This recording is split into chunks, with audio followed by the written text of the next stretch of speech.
Today we will focus on poverty and social exclusion. A key social justice principle in the Catholic Church is the preferential option for the poor and vulnerable.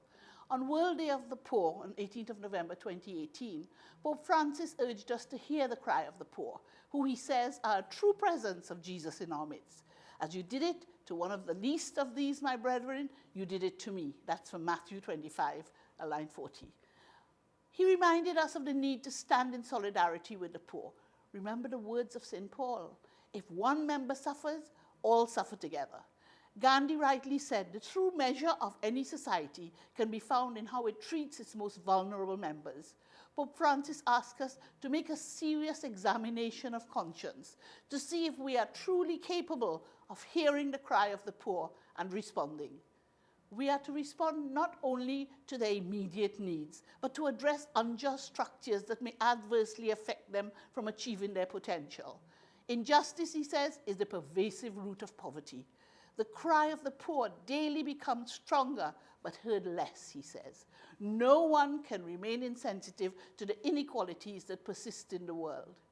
He reminds us that Christ's followers must constantly strive to be in greater conformity to the mind of Jesus. That's from Philippians 2:9-5.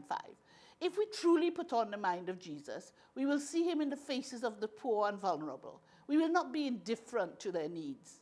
He says Lazarus is a good example of the silent cry of the poor throughout the ages and the contradictions of a world in which immense wealth and resources are in the hands of the few.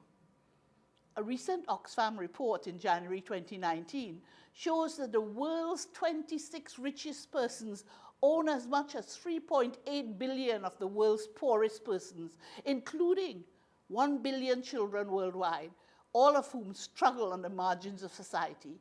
According to UNICEF, 22,000 children die each day due to poverty. The UNDP states, as the United Nations Development Programme, eradicating poverty in all its forms remains one of the greatest challenges facing humanity. Too many are still struggling for the most basic human needs. Goal 1 of the Sustainable Development Goals calls for an end to poverty in all its manifestations by 2030. We have a duty of care to work to ensure that people have basic amenities, food, water, housing, sanitation, healthcare, and employment. The first step in seeking to eradicate poverty is to recognize the inherent, inalienable, inviolable dignity of each human person made in God's image and likeness.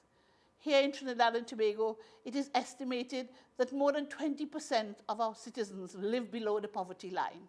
Many are trapped in poverty for generations. According to one definition, those who are socially excluded suffer from a combination of linked problems, such as unemployment, poor skills, low income, poor housing, high crime environments, bad health, and family breakdown. These different dimensions of social exclusion prevent many persons from participating fully in the life of society. Are we evaluating how our government's social and other policies are impacting on people's lives?